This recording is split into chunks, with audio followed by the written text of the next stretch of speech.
Hey everybody, it's Jason and this is Netminder Review. Thank you for tuning in. Thank you for watching. It's time for another weekly installment, the Sunday, March. So that's my dryer. I'm so sorry. When my dryer goes off, it makes a loud buzzing noise. So that loud buzzing noise you just heard, my dryer. Anyway, it's going to do it like 1 or 2 more times. So just letting you know. Anyway, it's time for the March 8th installment of the weekly goaltender power rankings. I am going to talk about weak goals and shutouts, but I'm going to do that at the end of the video. So if that's something that you enjoy, I hope that you'll watch all the way through and stay tuned for that at the end. I also want to say here at the beginning, please subscribe to my channel. I would really appreciate it if you did that. So let's get started. We've got a little bit of movement. Actually, we've got quite a bit of movement, but some of the goaltenders didn't move a lot, but there was movement, and a few people dropped off the board and a couple new people are on the board, okay? So this represents games that were played last Sunday all the way up through yesterday, and then a little dabbling of today's games, but some of the games are still going on. Again, today is Sunday, March 8th. So some of the games are still being played. The Blues Blackhawks game just ended with a 2-0 shutout for Jake Allen. Congratulations to him. There's that buzzer again that I was telling you about. Might do it one more time. Sorry about that. Anyway, congratulations to Jake Allen on his second shutout of the season, both against the Blackhawks. And I'm only bringing it up because I just finished watching that game.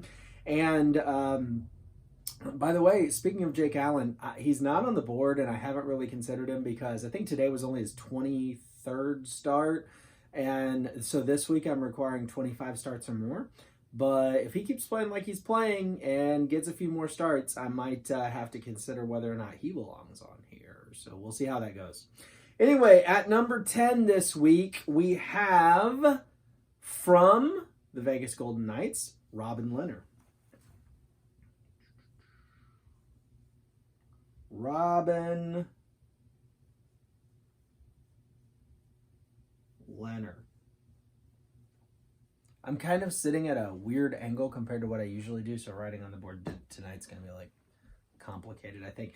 Anyway, Robin Lehner. Robin Lehner is, let me find Robin Lehner's stats on my notes here. Robin Lehner is 3-2-0 in his last 5 starts, having allowed 16 goals in those 5 starts, which is not great, but his 3 games since coming over to the Vegas Golden Knights have been really strong, and Robin Lehner is looking really good. And in fact, Lehner started today, and the Knights won today against Calgary, if I'm not mistaken. And I think Lehner might have let in 2 goals. I'm not sure. 3 goals. I'm not sure about that. But Lehner's looking really good since he was traded to the Knights. And Fleury hasn't looked quite as good the last couple games, but Fleury's been strong too. And man, what a 1-2 punch they have in goal now. So with that win that they got today, they're holding on to first place in the Pacific Division, and Robin Lehner has been playing well. This is not the first time since I started doing the power rankings that Robin Lehner has been on the power ranking. I don't think he's ever been higher than 10th, but he was on it a couple times with Chicago. He's always right around, either being last on the board or being just off of the board. So this week, due to some people who fell off, Robin Lehner finds his way back on at number 10. At number 9, moving down from number 7. Now, this guy was number 7 the last 2 weeks, and he moves to number 9 now. And he is Mackenzie Blackwood from the New Jersey Devils.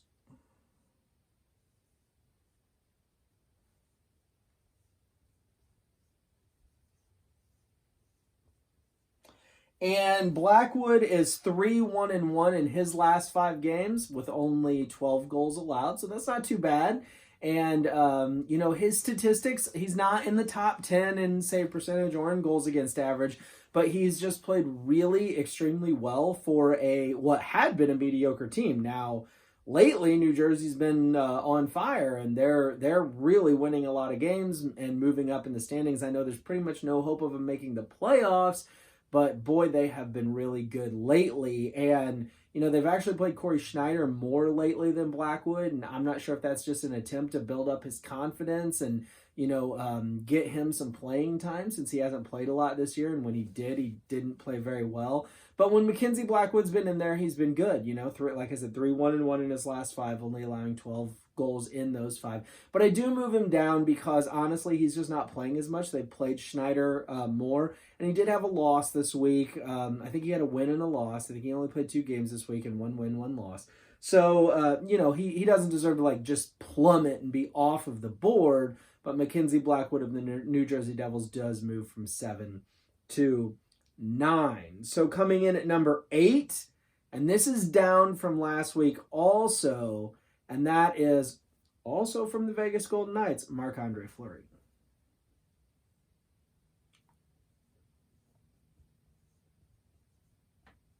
Now, since I started doing the power rankings, this is the first time that 2 goalies from the Vegas Knights have been on the power rankings. No surprise, because Subban, of course, would not have been on there. Now he's with Chicago, and Lehner's over here. Fleury and Lehner have both been on it before, but not both as members of the Vegas Knights. So I think, if I'm remembering correctly, Vegas becomes the 4th team to have 2 goalies on in the same week. If I'm not mistaken, I think Varlamov and Greiss have been on here both in the same week from the New York Islanders. That was a while ago. That was probably 4, 5, maybe 6 weeks ago. Halak and Rask have been on here almost every week. Hudobin and Bishop have been on here almost every week from Dallas. So Boston and Dallas have had both of their goalies on almost every week. And then I think the Islanders did once or twice maybe. And now Vegas has both of their goalies on, although Fleury does move down. Last week, Marc-Andre Fleury was 6th on the power ranking. He moves down now to 8th. Coming in at 7th, and this is a guy who seems to be on it, and then off of it, and on it, and off of it. And he's put together just a really strong season. You could maybe even argue a Vezina quality season. Maybe. I'm not sure. We'll see how it goes at the end of the season, whether he's one of the 3 finalists. But that is, from the Winnipeg Jets, Connor Hellebuyck.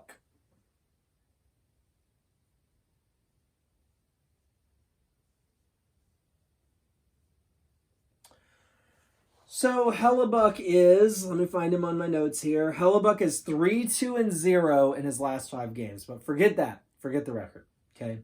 Here's what you need to know about Hellebuyck. In his last 5 games, he's allowed 6 goals. So that's really good. So Connor Hellebuyck, who was not on the board last week, but has been on the board a number of times before, is back on and shoots way up to number 6. Partially because, a 3-2-0 record is good. But I'm not paying as much attention to the record because there's more to having a good record than just great goaltending. Or for the goaltender, there's more to having a good record than how he individually plays. His team, of course, has to score some goals as well in order to win games. But only allowing 6 goals in 5 games is really good. And so Hellebuyck finds his way not only back on the board, but shoots straight up to number 7. At number 6, moving up from number 8 last week, and that is from Philadelphia, Carter Hart.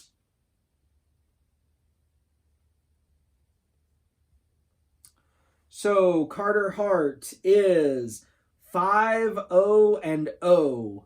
5 wins, 0 losses, 0 overtime losses, and has allowed only 9 goals. Those are his last 5 starts. 5-0-0, 9 goals.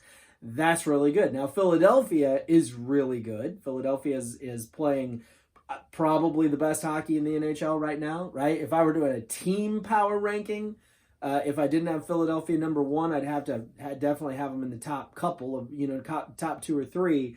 Philadelphia is playing extremely well. Carter Hart is playing extremely well. So Carter Hart moves up. He appeared on the board last week for the first time, making his debut on my power rankings at number 8. But now he moves up to number 6. Number 5, the spot that had been forever held by Anton Hudobin until last week when Hudobin moved up. This week is occupied by someone that I don't think will stay here very long. So the goaltender that I'm about to write on the board for number 5 has dropped, okay? He had been hanging around at number 1 and at number 2, and then last week he was 5? 5. No, he was not 5 last week. I think he was number 2. Oh, yeah, he was number 2 last week. I'm sorry. I'm looking at my notes wrong. He was number 2 last week. And this will be, I think, the lowest he's ever been. And I don't expect him to stay here. So his numbers lately have suffered a little bit. My guess is he'll bounce back and move right back on up the board. But we'll see. And that is from Boston, Tuukka Rask.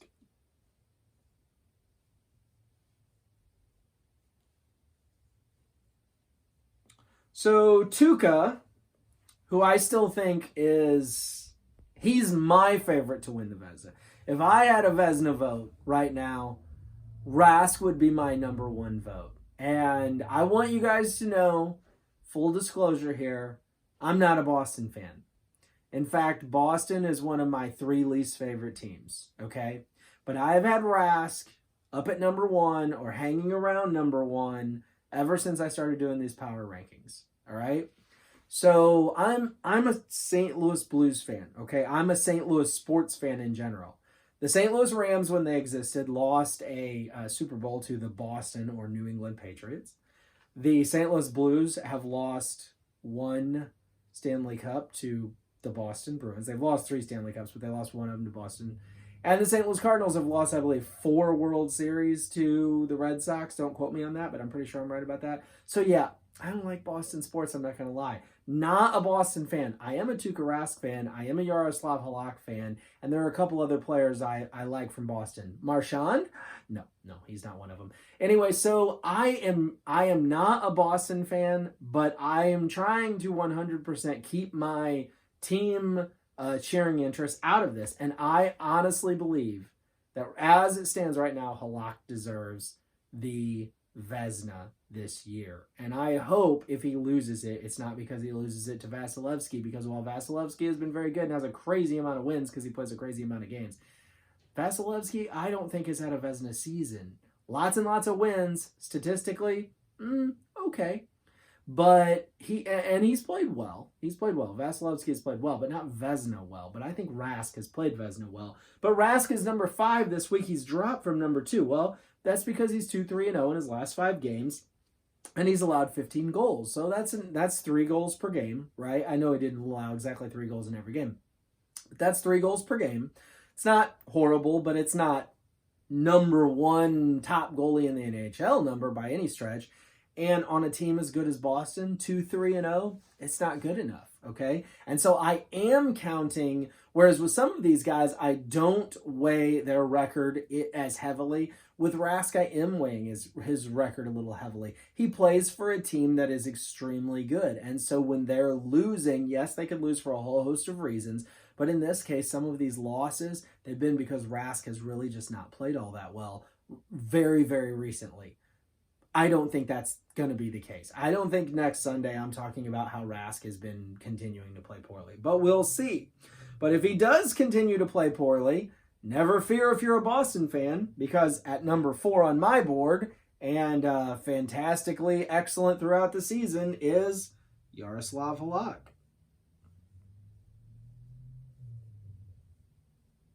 So Halak comes in at number 4 this week, and that is up for him from 5 last week. So he moves up 1 spot. Rask moves down 3.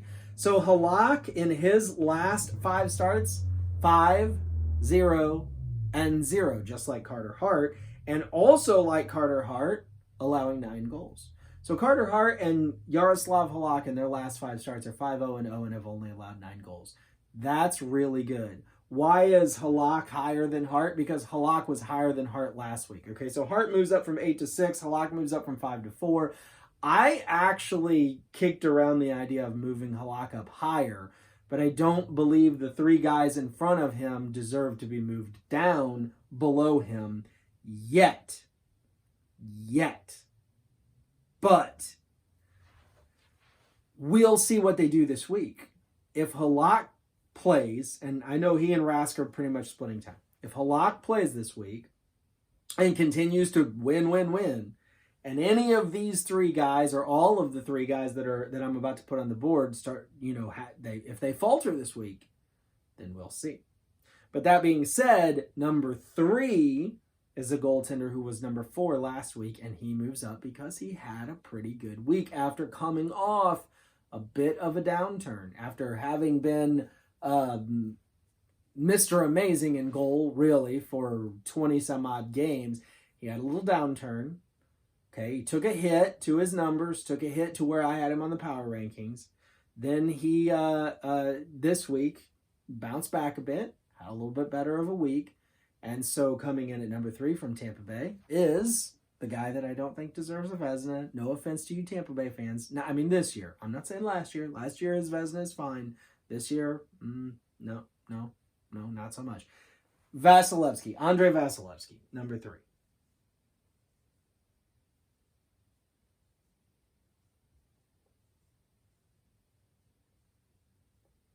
Andrei Vasilevsky's numbers. Let's look here. Let me find him. 3-2-0 in his last 5, having allowed 12 goals.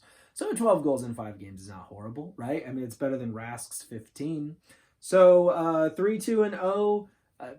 Tampa Bay's been just lately, they've been, boom, boom, boom, boom, boom. Up and down. They lost today in overtime to Detroit. Yes, I said that. They lost today in overtime to Detroit, 5-4, but Vasilevsky was not in goal. McElhinney was. So that has no effect on Vasilevsky at all. Nonetheless, Vasilevsky is playing really well, but Tampa Bay's a really good team, and sometimes Vasilevsky's winning all these games because he's winning all these games, and sometimes he's winning all these games because his team is just that good. So I'm putting him at number 3 this week. Number 2, down from number 1 last week, is Pavel Francouz.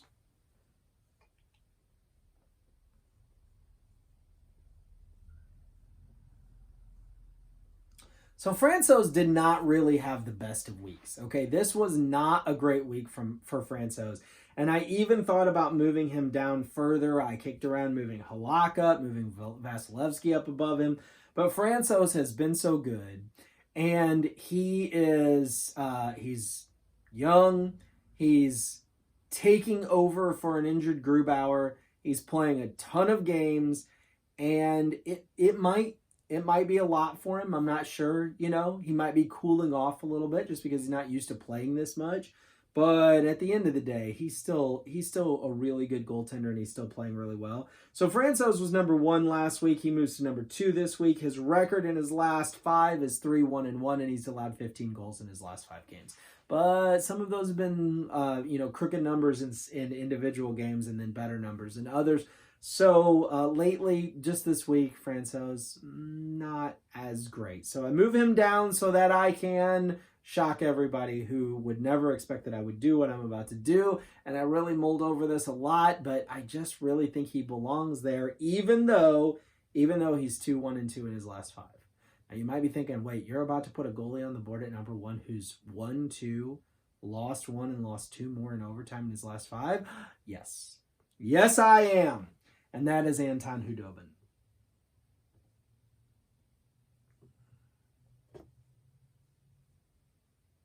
Now, lest you think I'm an Anton Khudobin, junkie here or something. I'm not. I don't particularly like the Dallas Stars.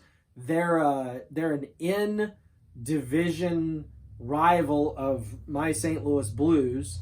I love Ben Bishop. He's from St. Louis. I'm a huge Ben Bishop fan, who you'll notice is not on the board this week for the first time since I started doing my power rankings, but I'll get to that in a minute. I am a huge Ben Bishop fan. Khudobin's just a guy to me, okay? He's a goalie in the NHL. I don't like him. I don't dislike him. Definitely not a Dallas Stars fan. They're not one of my, 5 most hated teams, but they might be number 6. Not a big Dallas fan. But why is Khudobin up here? Why am I putting him up there? It's not because I'm fanboying over Khudobin, I promise you that. It's not because he's 2-1-2, right? If I were just taking into account his record, he wouldn't be this high, 2-1-2 in his last 5. He's only allowed 9 goals in those 5 games. Okay? One of those losses was in a shutout against Nashville. Well, what do you want him to do? Hudobin can't score the goals also, all right? So Hudobin is playing unbelievably well. He is number 1 in the NHL in save percentage. He's number 2 in the NHL in goals against average. Actually, he might be number 3. I think it's Rask and then Kemper and then Hudobin. And by the way, if you're wondering about Darcy Kemper, why he's not showing up here, I'm waiting till he plays a few more games since he comes back from injury. His numbers before he left for injury were like fantastic, league leading or right up at the top in most categories. But I want to see him play a few more games now that he's come back from injury before I'm willing to start throwing him on the board as being one of the best right now, okay? But Hudobin, first in save percentage, I think third in goals against average. I don't have Kemper on here, so I'm not sure. But either second or third in goals against average. He's got I lost my train of thought there. Anyway, he has played phenomenally this year. He has played excellently in these 5 games that he's only won 2 of. He's only allowed 9 goals. But you know what? He plays for Dallas. And do you know what Dallas can't do? Score goals. Dallas, they have an inept offense. They shouldn't, right? Sagan, Ben, Pavelski, Radulov, Heinz, they have got some really good players who can put the puck in the net. But right now, and for the better part of the year, they're not. They're not putting the puck in the net, okay? And so Hudobin is playing amazingly, but it's not showing up on his record so much because his team can't score any goals. Well, you can't win games if you don't get goal support, right? You can have 1 goal game after 1 goal game where you only allow 1 goal or only allow 2. But if your team scores fewer than that, you're going to lose. And so I'm not counting Hudobin's record against him. What I'm doing is I'm looking at the fact that he has only allowed 9 goals in the last 5 games, that he has an amazing goals against average, an amazing save percentage, that he is playing unbelievably. Now, why is his counterpart with Dallas, Ben Bishop, off? Well, because Ben Bishop 2-3-0 in his last 5. But again, I wouldn't count the record against him all that much because it's Dallas. They can't score. But he's allowed 14 goals in his last 5 starts. So Ben Bishop allowing 14 goals in his last 5 starts. Hudobin allowed 9 goals in his last 5 starts. That's a significant enough difference to make a consideration. But here's really why I dropped Bishop off. Bishop had been number 9 last week. Bishop has started one of the Dallas Stars' last 5 games. So Bishop's not playing. I mean, he started today, or not today, it was yesterday, right? When they got shut out again by Nashville for the 2nd time in a row. He started that game and played well. So that's great. But 1 start in Dallas's last 5 games, it's just not enough. For him to be on here, his statistics have to be really good, which they're good. Okay, they're good. But he's got to be playing. Hudobin's just playing so well right now that Bishop's might not see that many starts. Well, we compare that to Rask and Halak. Well, they're both playing. We compare that to Fleury and Leonard. They're both playing, right? I think Leonard and Fleury both each started 2 of their last 4 Vegas games. Or I think Leonard started 3 of the last 5 and Fleury started 2 of the last 5, if I'm not mistaken. So these guys are playing. Halak and Rask are playing. Hudobin is playing the bulk of the games in Dallas right now, or has been over the last week and a half. And so I decided, with Bishop already being all the way down at number 9 last week, that it was time to drop him. And I hate that because I'm a huge Ben Bishop fan. And he's been on my board every week since I started doing it. Since I started doing the power rankings. But it was time for him to fall off. So Bishop is the one who falls off this week. I think there was somebody else that fell off, but... Oh, Tristan Jarry. Tristan Jarry fell off. Tristan Jarry is off. Why? Jarry's last 5 starts. 1, 4, and 0. 1 win, 4 losses. 0 overtime losses. Now, should I count it all against Jarry, or is it a Pittsburgh Penguins thing? They have been playing pretty poorly lately, but Jarry's allowed 20 goals in his last 5 starts. 2-0. That's an average of 4 goals per game. That's not good. So Jari falls off. Bishop falls off. Carter Hart. No. Hart was on last week. Hellebuck is on. Leonard is on. And a notable that I want to throw out, I already mentioned that Jake Allen might be in the consideration if he plays enough games. But another notable that I want to throw in that I seriously considered is Cam Talbot. So Cam Talbot is 4-1-0 in his last 5 games, only allowing 12 goals. Talbot's playing really well right now, and I considered putting him on here, but I wasn't willing to put him on in place of any of these guys. But look for Talbot. He keeps up what he's doing, and any of these guys falls off a little, and we might see Talbot on there. So those are the power rankings this week. I hope you find that insightful, interesting. I'm going to go ahead and move on to the shutouts and the stolen games, but I just want to say it right now in case you decide to drop off and not watch that part of it, although don't do that. You should watch the whole thing. But anyway, leave me a comment on this. I would really appreciate it if you'd comment and let me know what you think. Who would you have where? Do you think I'm crazy for having Hudobin up at number 1? If you do, check out his statistics because you might be surprised at just how good he's playing. Do you think that I dropped Rask too far? Do you think Vasilevsky, because of his win, deserves to be higher? Or the fact that I'm taking Vasilevsky's statistics into account to the degree that I am is causing him not to be able to quite get up to number 1, even though he wins a lot of games. Let me know what you think of this board and who you would move, who you'd have on that's not on here, or who you'd take off that is. And I hope that you'll keep watching for the shutouts and stolen games portion of this video, which will be coming up right now. Okay, so stolen games. If you've watched my videos before, you know the definition of this, but in case you haven't, stolen games is a statistic that I came up with myself. And the idea is if your goaltender, if your team is outshot by 10 shots on goal or more, but you still win the game, then your goaltender has stolen the game. That isn't always the case, but frequently, if you are outshot by 10 shots or more and you still win, it's because your goaltender had one heck of a game. Usually, not always. So who had stolen games this week? Cam Talbot of the Calgary Flames. I told you he's been really good. He has been really good. Braden Holtby of the Washington Capitals.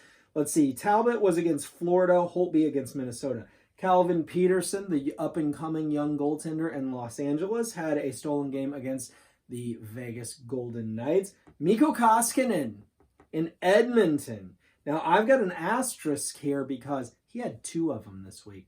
He had a stolen game against Dallas, and he had a stolen game against Columbus. Now, I would not recommend to Edmonton that they keep allowing themselves to get outshot by 10 shots or more per game, but this week, Koskinen was up to the task. Craig Anderson from the Ottawa Senators had a stolen game against the New York Islanders. Alex Stalock from the Minnesota Wild had a stolen game against San Jose. UC Saros of Nashville had a stolen game against Dallas. Dallas is getting shots on goal. They just can't score. Andrei Vasilevsky from Tampa Bay had a stolen game against Boston. And Carter Hart from Philadelphia had a stolen game against Buffalo. This Carter Hart kid, man, I think he's the real deal. I mean, I think, honestly, if Philadelphia continues to put a good team in front of him like they have this year, I think Carter Hart can seriously be a franchise goaltender. I really like him. All right, on the shutout side, who had shutouts this week? Cam Talbot had a shutout against Florida. The same game that was a stolen game for Cam Talbot was a shutout for Cam Talbot. Corey Schneider from the New Jersey Devils had a shutout against Anaheim. And Schneider has had such a rough year. It had to be just a huge weight off his back. Not only to have won some games recently, because he has, but to get a shutout. Robin Leonard from the Vegas Golden Knights had a shutout against New Jersey. Andrei Vasilevsky had a shutout against Montreal. UC Saros had 2 shutouts in a row. That's why the asterisk from Dallas, or against Dallas. So The Nashville goaltenders shut out the Dallas Stars twice in a home-and-home series. Once in Dallas, once in Nashville. Man, I just don't know what to make of Dallas's offense. All I can say is, I mean, it looks like it's a foregone conclusion, I think, that Dallas makes the playoffs. But if they can't learn how to score, they're done. Their first round is just going to be over. And that's such a shame because they really are wasting some excellent goaltending this year. I mean, Bishop, I know that I said earlier in the video he's down lately, but statistically throughout the year, he's been great. Hudobin's been amazing. They've got such great goaltending, good defense, and they're just throwing it away on the fact that they cannot score. Jonathan Quick, the Kings have been on fire lately. Jonathan Quick had a shutout against Toronto. And so we had Calvin Peterson from LA with a stolen game and Jonathan Quick with a shutout. Freddie Anderson, a shutout against LA. Now, there's an asterisk next to this. Here's why. The Jonathan Quick and the Freddie Anderson shutouts came in the same game. Now, if you know anything about hockey, you can't have a 0-0 tie. You used to be able to, but now it goes to a shootout. So the Kings won that game in a shootout, but I'm still giving Freddie Anderson credit for a shutout because he didn't allow a single goal until the shootout. Well, somebody has to allow goals in the shootout, right? It'll just go on forever until somebody allows goals. So I'm not counting that shootout against Freddie Anderson. In my opinion, Jonathan Quick and Freddie Anderson both had shutouts in that game. And then Connor Hellebuck from the Winnipeg Jets had a shutout against the Vegas Golden Knights. So these are your stolen games this week. These are your shutouts this week. You saw already the top 10, the power ranking. Please click like on this video. Leave me a comment. Let me know what you think. I would really appreciate it if you would subscribe. And I hope that you have an awesome day. Bye now.